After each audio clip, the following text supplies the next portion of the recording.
श्री स्वामी समर्थ स्वामी कृपा ज्योतिषमध्ये मी भास्कराचार्य मंजुषा जोशी आपलं हार्दिक स्वागत करते।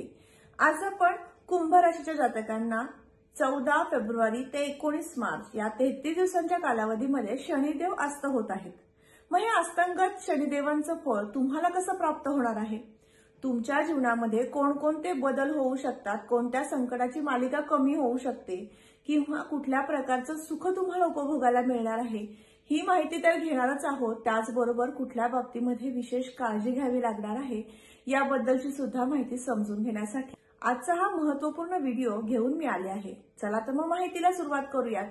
सुरुवातीलाच आपणा सर्वांना विनंतीपूर्वक सांगू इच्छिते की आजचा हा व्हिडिओ अतिशय खास आहे तुमच्यासाठी, तर तो तुम्ही सुरुवातीपासून शेवटपर्यंत श्रवण करावा। व्हिडिओ जर आवडला तर नक्कीच व्हिडिओला लाईक करा, जास्तीत जास्त मित्रमंडळी नातेवाईक यांना शेअर करायला अजिबात विसरू नका। आपला शनिदेवांचं गोचर सुरू आहे। तुम्ही 7:30 जात आहात, शनिदेवांच्या कृपाछत्र छायेखालनं जात आहात। शनिदेव अत्यंत न्यायप्रिय देव म्हणून ओळखले जातात, न्यायाधीश म्हणून ओळखले जातात। सत्कर्म केले तर त्याचं फळ अगदी भरभरून देतात आणि आपल्याकडनं एखादी चूक झाली तर त्याची शिक्षा सुद्धा आपल्याला सुनावतात, अर्थात भोगायला प्राप्त करायला लावतात।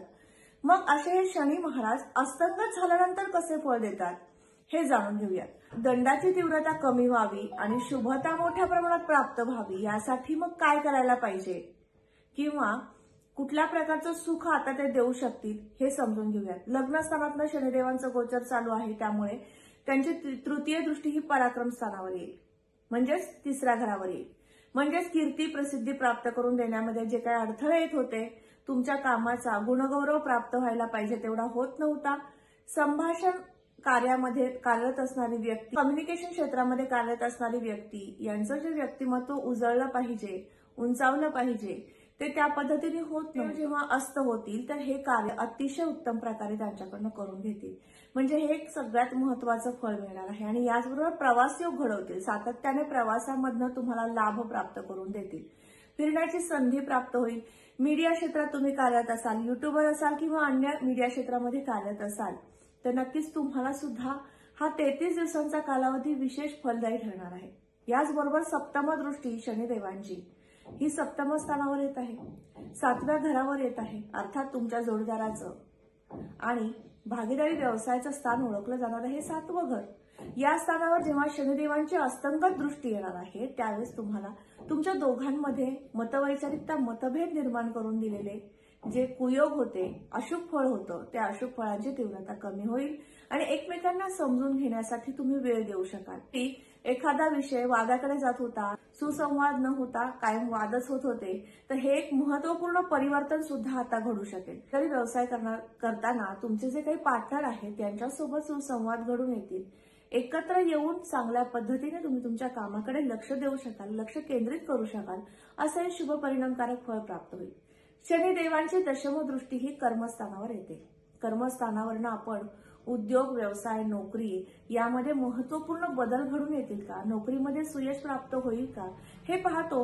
म्हणजेच शनिदेवांची जेव्हा अस्तंगत दृष्टी येईल त्यावेळेस कुदृष्टी न होता सुदृष्टी प्राप्त होईल, म्हणजेच तुम्हाला कामामध्ये गती प्राप्त होईल। आळस, नैराश्य जे आलेलं आहे, कामामध्ये एकाग्रता होती, एकसंगता होती, ती आता वरचेवर कमी होत चालली आहे, कारण तुम्ही 7:30 जात आहात।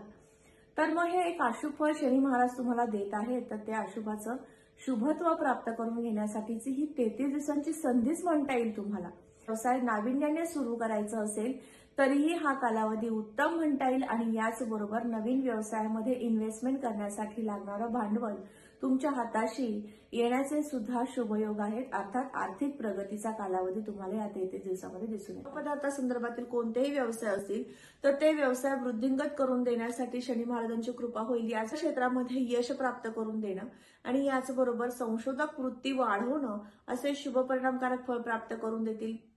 आणि याचबरोबर कुठल्याही प्रकारचे मेडिकल संदर्भातील कोर्सेस तुम्ही करत असाल, शिक्षणामध्ये सुद्धा यश प्राप्त करून देणं किंवा पदार्थासंदर्भातील कोणतेही व्यवसाय असतील तर ते व्यवसाय वृद्धिंगत करून देण्यासाठी शनी महाराजांची कृपा होईल। याच क्षेत्रामध्ये यश प्राप्त करून देणं आणि मग अशुभ फळ कोणतं प्राप्त होऊ शकतं, तर लग्नस्थानामधनं शनिदेवांचं गोचर जे आहे हे तुम्हाला थोडंसं एकांतात घेऊन जातं, एकांतवास प्रिय करून ठेवतं आणि अस्तंगत शनी झाल्यानंतर ह्याचं प्रमाण थोडंसं वाढू शकतं।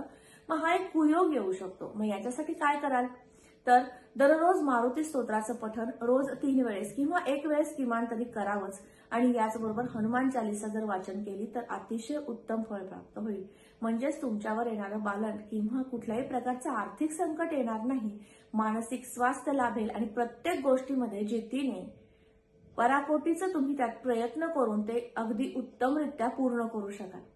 असे शुभ परिणामकारक फळ तुम्हाला प्राप्त करून घ्यायचे असतील तर या 33 दिवसामध्ये जोमाने कामाला लागा. देवेहारी पलंगावरी कधीही शक्य नसतं, त्यामुळे आपल्या प्रयत्नाची जोड आपण किती देतोय त्यातनं तुम्हाला मिळणारं यश हे किती मोठ्या प्रमाणात प्राप्त होऊ शकतं हे सांगू शकतो. अर्थात तुम्हाला शनी महाराजांची किंवा मारुतीरायाची उपासना या 33 दिवसामध्ये वाढवायची आहे. जी तुम्ही रेग्युलर उपासना करता आहात, रोजच्या दिवसाची तुमची जी नित्य उपासना आहे त्या उपासनेमध्ये थोडंसं भर घालायचं आहे, म्हणजे हे 33 दिवस तुम्हाला शुभ जातील.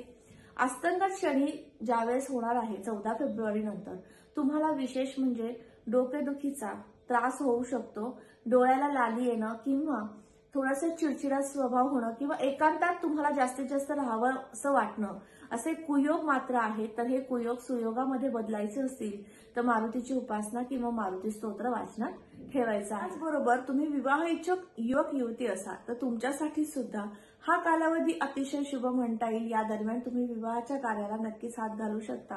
विवाह कार्य संपन्न करून देण्यासाठी शनी महाराजांची सुद्धा कृपा छत्रछाया तुमच्यावर राहू शकेल. अशा पद्धतीने शुभ परिणामकारक फळ तुम्हाला प्राप्त करून देण्यासाठी शनी महाराजांची नित्य उपासना करा. तर आजचा हा महत्वपूर्ण व्हिडिओ तुम्हाला कसा वाटला नक्की कमेंट करून सांगा. कमेंटमध्ये श्री स्वामी समर्थ लिहिण्यास अजिबात विसरू नका. ही एक स्वामी भक्त आहे, त्यामुळे तुम्हाला नक्कीच सांगू शकते की अशक्यही शक्य करतील स्वामी या माध्यमातून आपण जातो, प्रत्येक कार्य करत असतो, पण ते प्रामाणिकपणे आहे का, त्यामध्ये एकसंगता आहे का हे पाहणं पण तितकंच गरजेचं ठरतं आणि त्यामुळे आपल्याला कृपा आशीर्वाद प्राप्तही नक्कीच होऊ शकतो. तर नक्की तुम्ही ही उपासना करून पहा. पुन्हा भेटूयात अशाच महत्वपूर्ण माहिती सोबत. तोपर्यंत आपली रजा घेते. श्री स्वामी समर्थ. जय जय स्वामी समर्थ. रामकृष्ण हरी.